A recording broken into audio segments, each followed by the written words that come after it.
caso horripilante, Nicole. Uma criança de 6 anos de idade ter que passar a noite ao lado do cadáver do próprio pai. E o que chama a atenção minha, acredito que também dos investigadores e de quem está assistindo o DF Alerta, essa situação dela ter que passar ao lado do cadáver, e ela conseguiu ainda, Nicole, manter a rotina escolar dela.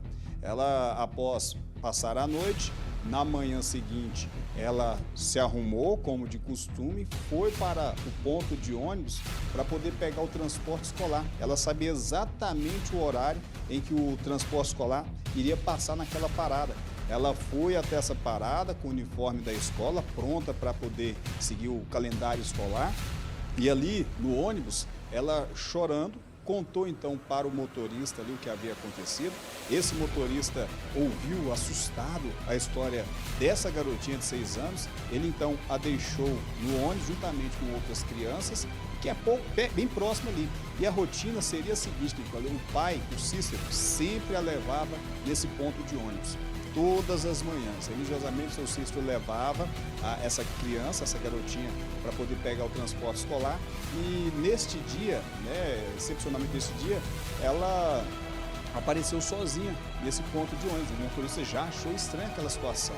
Ou então, quando nesse diálogo com a garota, ela relatou o que havia acontecido, que ela chegou a colocar o ouvidinho ali no peito do pai, esfaqueado, ensanguentado, para saber se ele estava vivo.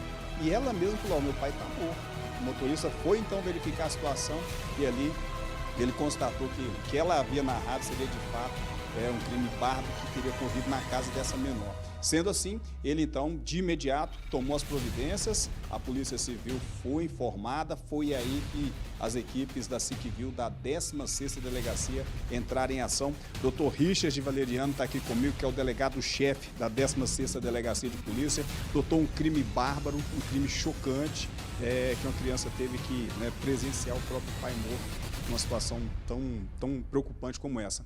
Como que a Polícia Civil conseguiu de forma tão rápida elucidar esse crime, doutor? E quais foram os elementos assim que foram determinantes para que os senhores conseguissem chegar à autoria desse crime covarde? Boa tarde a todos. Como o senhor mesmo disse, a criança narrou esses fatos para o motorista da condução. E a partir daí a criança foi avisar também a escola entrou em contato, resgatou a criança que estava na chácara vizinha, e aí a criança narrou tudo isso para a professora, Inclusive a criança fala que a tia Regina tinha comparecido lá com mais 2 pessoas, A partir dessa informação, sabendo que a Regina teria sido uma ex-companheira da vítima, que nós começamos a linha de investigação e conseguimos elucidar e identificar todos os 3 autores desse bárbaro crime. Agora, a motivação. A Nicole perguntou, e qual foi a motivação apurada pelos senhores, doutor? Pois bem, a ex-companheira e autora do crime, ela alega que o motivo do crime seria uma vingança por um suposto abuso que a vítima teria praticado contra uma neta dela. Entretanto, nós verificamos junto à Polícia Civil do Estado de Goiás, bem como nos nossos sistemas de registro de ocorrência, e não há nenhum registro desse fato. O que nós sabemos também é que ela é usuária de droga, tanto é que em momento pretérito a vítima já tinha falado que tinha para os seus familiares que tinha arrumado uma mulher, mas que não ia dar certo porque ela é usuária de drogas. Então ela é também usuária de drogas, então a gente não descarta a possibilidade de talvez ela teria tentado ou conseguiu, que a gente também ainda está aprofundando a investigação nesse ponto, foi cometer o crime para arrumar dinheiro para consumo de drogas. Doutor Richard, ela ali da rotina do Cícero ali naquela propriedade, né, doutor? Sim, ela tinha acesso à chácara, Tanto é que ela foi recebida pela vítima no dia 15, E ingerindo com essas outras 2 pessoas, ingerindo bebida alcoólica, no local, e o crime foi praticado ali, a gente acredita, por volta das 3 horas do dia 16. Um crime premeditado, doutor? Está clara essa emboscada? Nós não temos a menor dúvida que ela foi lá com a intenção de matar a vítima. Doutor Wagner, Richard, você estava fazendo uma pergunta para o doutor Richard? Eu quero falar com ele. Doutor Richard, boa tarde, seja bem-vindo aí mais uma vez ao DF Alerta, à TV Brasília. Doutor Richard, a Regina planejou a morte do senhor Cícero. Sim, o Wagner, nós perdemos aqui o contato, o nosso retorno.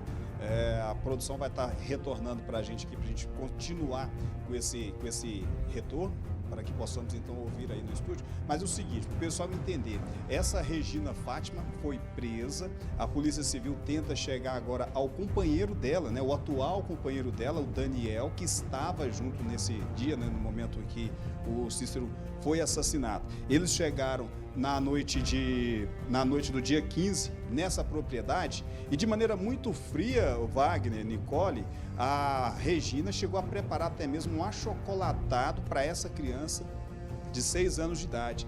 E detalhe, a criança chegou a escutar, né, no momento do crime, mas ela não entendia ao certo o que estava acontecendo, né, doutor? Perfeito. A criança, porque nessa chácara tem 2 residências, né? Uma residência principal, que está até sem móveis, e a residência do caseiro, onde a vítima morava com sua filha. Então a criança relata que em um determinado momento ela acordou, ouviu um barulho que ela entendeu que como fosse alguém matando uma galinha. Como ela percebeu que o pai dela não retornava, ela decidiu ir atrás para ver o que tinha acontecido. Foi quando ela encontrou o corpo da vítima já abandonado dentro da casa, né, esfaqueado. E ela também, nesse momento, ela também colocou o ouvido no peito do pai e viu que o coração já não estava mais batendo. Ô Wagner, sim, Wagner, desculpa, pode prosseguir com a sua pergunta. Doutor Richard, e essa criança, ela ficou com quem? Ela, depois que aconteceu o crime, depois de todo o relato, ela é óbvio que vocês encaminharam ela, eu conheço o trabalho do senhor e da sua equipe, ela deve ter sido encaminhada a um tratamento psicológico, até pelo momento, mas ela foi levada para uma casa-abrigo ou ela ficou com algum familiar, algum parente dela? Porque na história toda, a gente não ouve falar da mãe dessa criança, né? A mãe dela chegou a pegá-la, né? Como foi essa história, doutor? Então, a informação que nós temos é que a mãe, ela sofre de problemas psiquiátricos e o paradeiro dela não é sabido. A criança, nesse momento, ela encontra-se sob a custódia, né? A guarda da provisória de uma tia paterna, né? E o caso também está sendo acompanhado pelo Conselho Tutelar. Doutor, durante a ação criminosa, eles levaram lá da casa alguns pertences, inclusive parece que o aparelho celular da vítima, mas eles dispensaram esse aparelho. Qual foi o objeto de valor? Porque, como o senhor disse, o local onde eles estavam não era o local onde a vítima ficava constantemente. Não tinham nem móveis nesse local. O que eles levaram de valor ali que pudesse, de repente, justificar, né, entre parênteses, essa ação criminosa?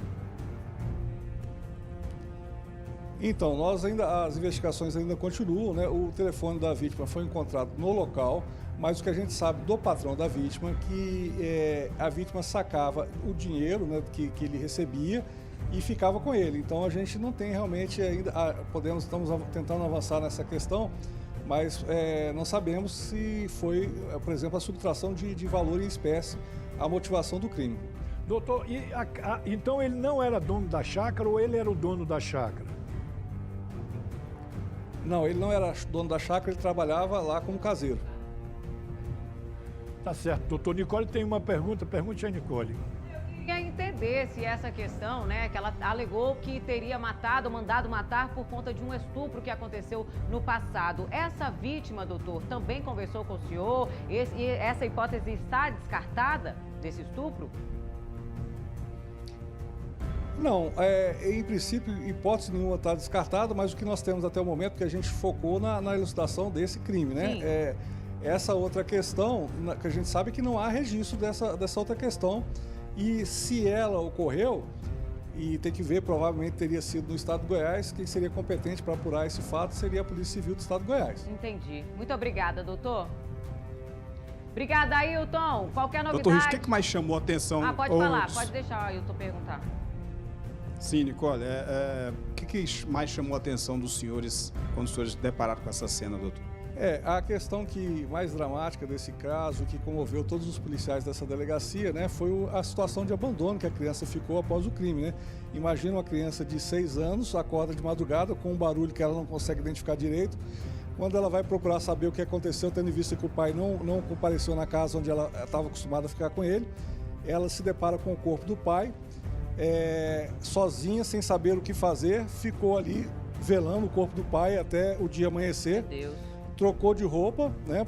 E foi porque a única coisa que ela imaginou e foi para o ponto de ônibus para pegar o ônibus escolar e ir para a escola. E esse drama dessa criança nos sensibilizou. Doutor, agora tem um suspeito que ainda não foi preso, que é o Daniel José Cordeiro. A foto dele aí o Gabriel vai colocar na tela para gente.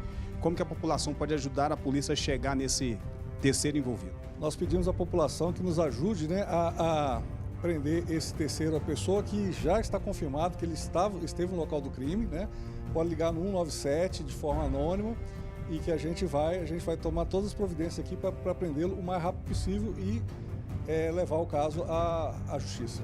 A frieza da Regina também chama atenção, doutor, o fato dela ter já tido um relacionamento com a vítima? Chama atenção o fato dela ter, né, ido lá sem mais nem menos na casa da vítima, depois de tanto tempo já passado, que eles nem estavam juntos mais, e cometer esse crime lá, né?